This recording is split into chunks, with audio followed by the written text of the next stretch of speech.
I received a question about what to do if an athlete hyper-focuses on instruction during games to the point where it keeps them from playing their game. That's what I'm going to cover in this episode.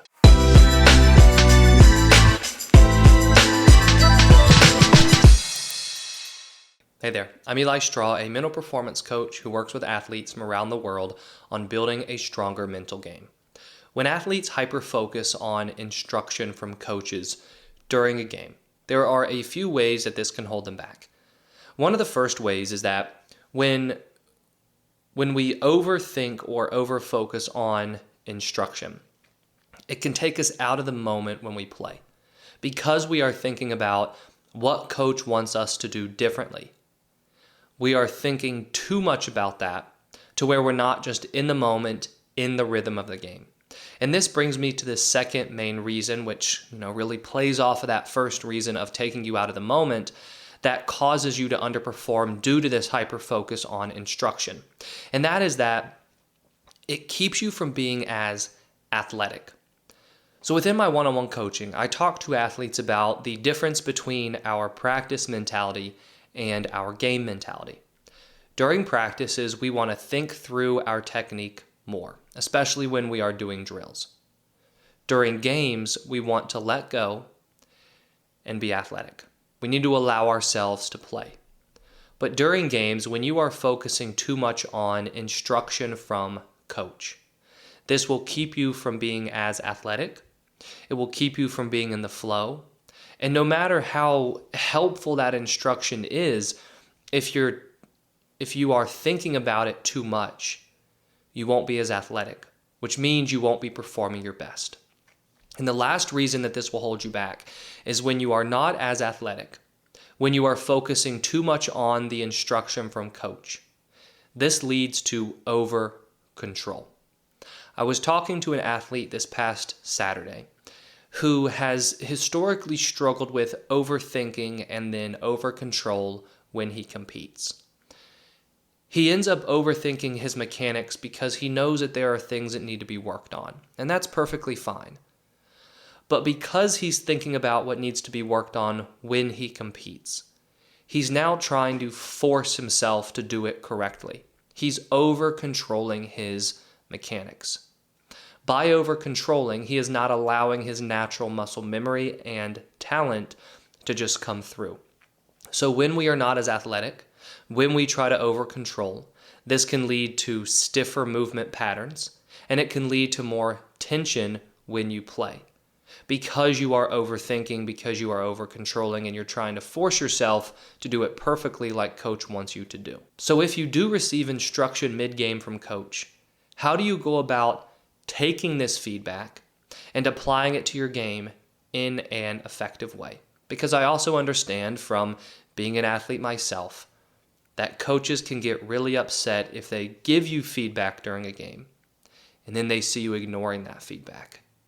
But I also know how unhelpful it can be when you fixate on that feedback to a point where, like I just said, it causes you to be taken out of the moment, not play as athletic, and then try to over-control. So there are 3 tips that I have for you that can help not hyper-fixate on what coach says, but still take what coach says to help you play better, to help you adjust, and to make some improvements within your game.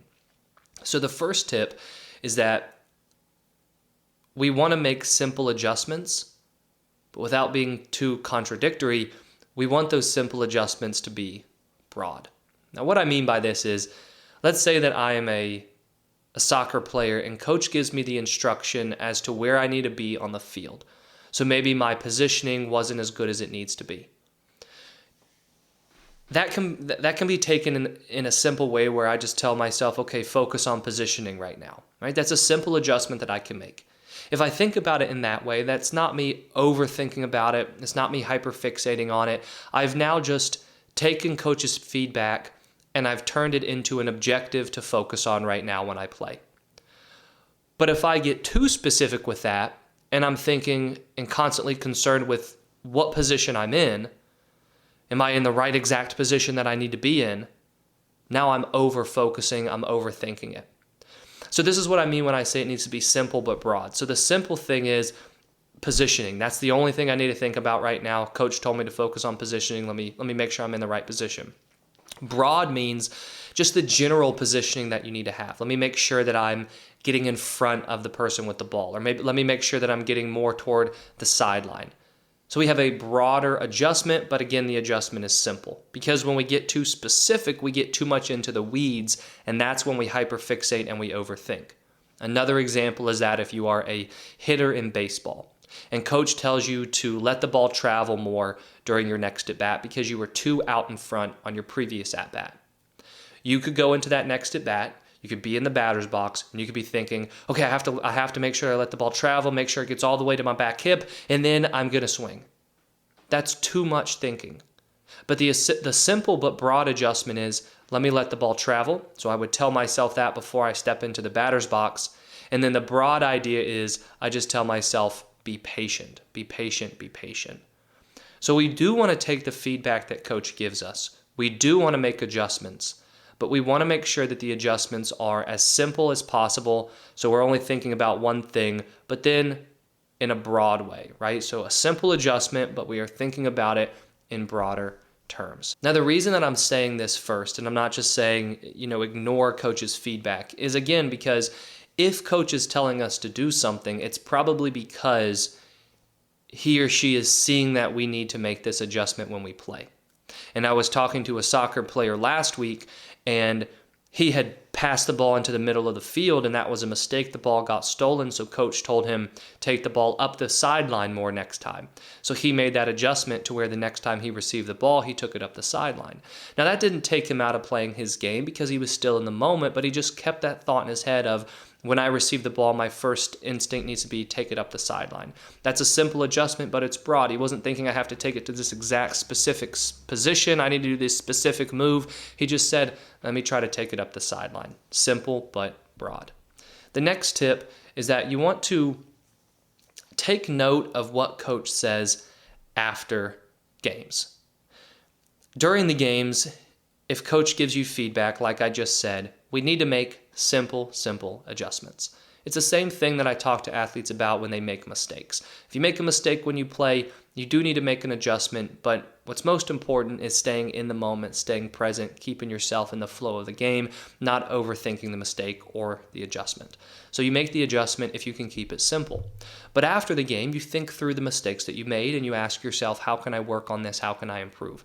So after the game, take note of what coach said. If coach keeps telling you this one thing over and over again, take note of that and then make sure that you're working on it during practice, or think about, well, how can I adjust, or what can I do differently during the next game that will align with the feedback that coach is giving me?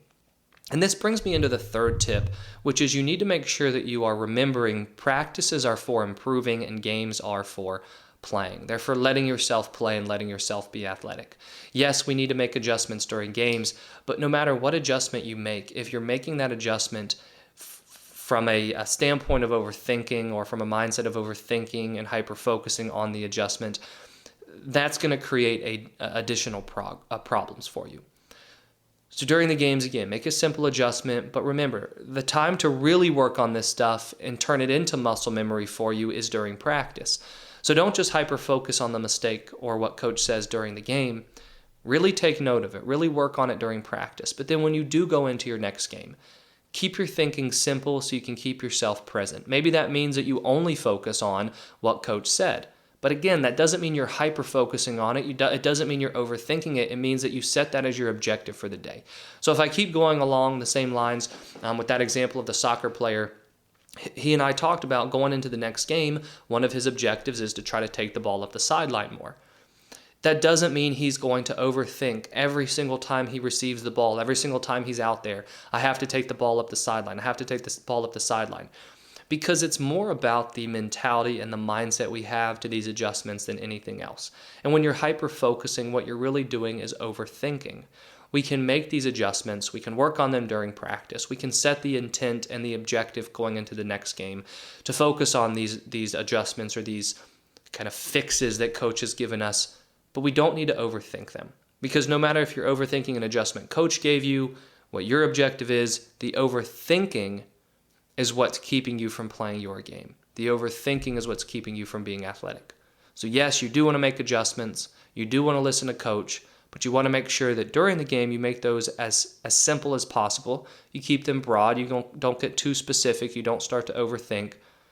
And you really work on this feedback from coach during practice so that come the next game, you're in a better position to play in the way that coach is telling you to play. If you're interested in my one-on-one coaching program, I've put a link to learn more about that in the description below, along with my 2 online courses, the Confident Competitor Academy and the Mentally Tough Kid course.